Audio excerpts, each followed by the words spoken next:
And welcome back to Revving Up. I am your host, David Ross, and we are here for the third installment. And I had all kinds of fun trying to get people scheduled, scheduling difficulties, cancellations, and stuff. And so what we're going to do today is wing it for just a little bit. Part of this is a discipline for me. I need to get in the habit of making sure that I'm doing a drop on the cadence that I promised myself that I would, which was every 2 weeks. So I'm already a little late with this one. But also I wanted to lighten things up a little bit. And so what we're going to do today is I've got a few stories to tell you, and then I've also got a series of dad jokes. I'm going to run those past you here. They're corny, they're stupid, but they're dad jokes, and they work. In homage to a guy I worked with at a couple employers back who had dad jokes all day, every day, and I want to continue that tradition. And as I've said, I do this at work, and so we're going to do that here today. We just had some fun times here the last few weeks. So we had Easter. We had all of that went on with that. I have been watching, along with my wife, one of our two grandkids the last couple of weeks, actually. And so we had Alani, who is two weeks ago, in the week leading up to Easter. And then we had Azil last week, the week after Easter. And they make life very interesting and take up a lot of the schedule. I will say this, that it is fun watching the grandkids grow up. I get to slow down a little bit and enjoy the pace. And so you also get to see the distinct differences in personalities all over again. So my grandchildren that my middle son had, and by the way, my other son dropped by this weekend, and we briefly got to see the other two grandkids. So I've seen all 5 of my grandkids here just in the last few days. So I'm a blessed man, as I've said before. But the names that my middle son chose for the children have fit so far. So I have one, and his name is Azil Thomas. And Azil is from the Hebrew, and it means that he is, God is my strength. The L at the end is God. So God is my strength. Thomas is from his uncle Ethan, my youngest son. His middle name is also Thomas. And so we have Ethan Thomas. God is my strength. And he's a sharp little boy. He's so great. TJ, my youngest son's oldest one, and my oldest grandson, Titan John. Man, goodness gracious. I just call him TJ. But Titan is a family name. My wife's grandfather was Titan.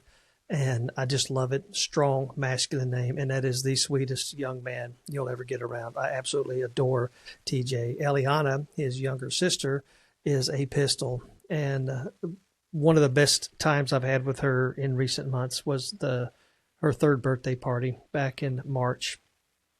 I showed up, and we're not around them as much. We try to get together, but it doesn't happen as much. They're not 5 minutes away like my middle son. And so I walk in the door, and Eliana latched onto me, and I carried that little girl around for the better part of an hour, if not a little bit longer, at this party. And so we got there early, and so she got up there, wanted me to carried her around, and the doorbell would ring, and she'd look at me, and she said, "Who is it?" And, "Well, let's go find out." And we'd go down the hall, greet the people coming in for the party. She'd get down, say her highs, and then immediately get back in my arms. So I had just a fantastic time with Eliana at her third birthday party. And then we have Azil from my second son's marriage. And then his other two children are Alani. And Alani is from the Samoan and is messenger of the king. And then Arlo, the baby, who will be 1 here in just a couple of weeks, is Arlo Kota, which is Scottish and Japanese, the Kota. And if you put those together, you get Stronghold of Great Peace. So the Stronghold of Great Peace, Arlo, is the most chill baby you'll ever be around. He is just as calm as they come, peaceful. He matches. And then Alani is a messenger. She owns the space. She is Samoan in her personality. I've often joked the fact that you've seen the rugby leagues when the indigenous people would get together for in Australian rugby, and they'd get together and they do that haka at the start where they're stomping their feet and pounding their chests and doing these yells. And I can just see Alani doing that, right? So when she enters the room, she's in the room, right? And she never stops. And so we had her 2 weeks ago, ran us ragged, running around that place. Well, Azil was very disappointed, especially Monday and Tuesday, because he didn't get to come with me. And so he cried when I went to pick up sister to come spend the day with us. It was, 1 week at a time, your week's next week, and finally got him to where he was able to get through the morning pickup without crying, and got him counting sleeps. That's how he tracks his time. So how many sleeps are left before this is over, right? So we finally got down to 1 sleep and no sleeps, and then we had the big weekend. All traveled up to Tyler to be with family, and then so Monday rolls around, Azil drops a bomb on his sister, because we were thinking, will she care? Will she not care? And I thought, I think she's going to notice if Azil comes with me and she doesn't get to come. Well, Azil made sure of that fact. So he walks in on her Monday morning, wakes her up with, well, Alani, I'm going to go with Pops today, and you have to stay here. You can't go. And so the minute when I came, she was already in full tilt and screaming and howling, and she screamed the whole time. I picked him up pretty much every day of the week because she wanted to come with Pops again. So anyway, had those fun interactions with them and enjoy being around them. And so let's rattle off a few jokes here. The last one I think is just absolutely phenomenal. I don't often laugh out loud at these jokes because there are just so many of them. There's always a smile or a groan. Seldom do you actually laugh out loud. And I've got one I'm trying to find, but I can't remember the exact wording, and I don't want to botch it up. But anyway, so we're just going to rattle these off right here. So I've heard that plexiglass coffins are making a comeback, but remains to be seen. And then I did get my youngest son with a joke here recently. I texted him and my middle son, and I said, I just got to tell you guys, I just fell off a 50-foot ladder. And within 5 to 10 seconds, I got a response from my youngest one. Hey, are you okay? And then I responded, well, yeah, I'm fine. I was just on the first rung. And so there we go with that one there. And then one I heard here recently. A older man's in his car. He gets into an accident with this young, built up, muscly guy. And the younger guy gets out of the car and starts yelling at the old man. Says, I can't believe you did this. Look at this car. You've wrecked this car. I'm going to beat you up. He says, I'm so mad right here. I'm just going to pound you into the dirt. I can't believe you did that. You don't need to be driving. And he says, just hold on a second. He says, my son trains dolphins, and he said he can help me with this. So let me call my son. I promise you that he'll take care of this stuff. He said, well, just call your old dolphin trainer and get him up here and tell him that if he's not here in 10 minutes, I'm going to beat you up, and then I'll beat him up when he gets here. And so continues to berate the man. He calls his son and explains his situation. Son says, I'll be there in 10 minutes. Let me talk to the guy. Hands him the phone. He says, hey, I'm on my way. I'll be there in about 10 minutes. Don't do anything before I get there. Well, buddy, you better get here.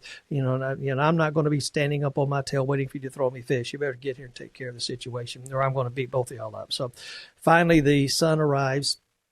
Gets out of the car, the young man approaches the son, and the son commences to completely annihilate this guy in the street.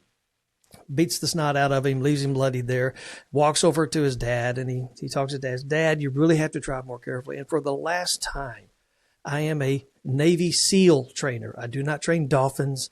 I train SEALs. So anyway. Oh, did you hear the one about the kidnapping at school? It's okay. He woke up. I got hit in the head the other day with a can of Diet Coke, but it's okay. It was a soft drink. Okay. Why did the man get fired from the orange juice factory? He couldn't concentrate. And I'm laughing at myself here. I poured some water over a duck's back yesterday. I don't think he cared. How did my wife know I was invading her privacy? Well, she wrote about it in her diary.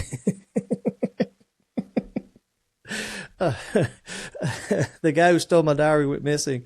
My thoughts are with his family. Oh, goodness gracious. And they just get worse from there, right? My wife always complains I have no sense of direction, so I packed up my stuff and I write. Anyway, I once submitted 10 puns to a joke competition. I really thought with that many, one was sure to be a winner. Sadly, no pun in 10 did. And if you don't get that one, ask somebody older. The other day I bought a thesaurus, but when I got it home and I opened it, all the pages were blank. I have no words to describe how angry I am.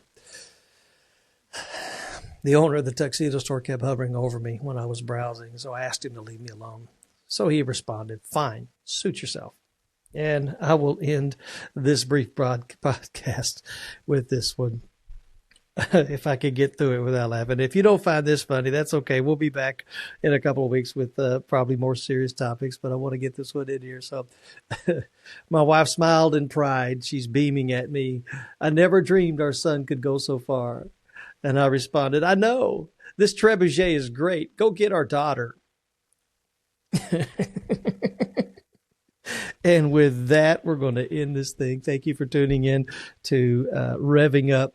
We will have far more serious content in the near future. I've got several ideas in mind, hoping to line up some people to talk about it. If not, we'll run it solo and see what becomes of it. So thanks for joining me today. Have a laugh out there. Life is too short. And I will leave this little bit of a serious note. I'm in the midst of a exploration process right now. God is near. He's always near. He's available. He's close. But then there's those times where he kind of withdraws from us and he invites us to go looking for him. And he tells us that if we seek him with our whole heart, we will find him. And I'm in that phase right now. I feel like he's near, but there's a depth out there that I haven't found. And I'm wanting to find that in him. And I want to approach life in a childlike manner, not childish, childlike manner. I want to approach life with awe and wonder, no regrets, no bitterness, and just see what's out there available for me out there. So my prayer for you out of this podcast is that you have some fun today, that you smile some, hug your kids, your grandkids, your family, your mother, text somebody you haven't talked to in a while.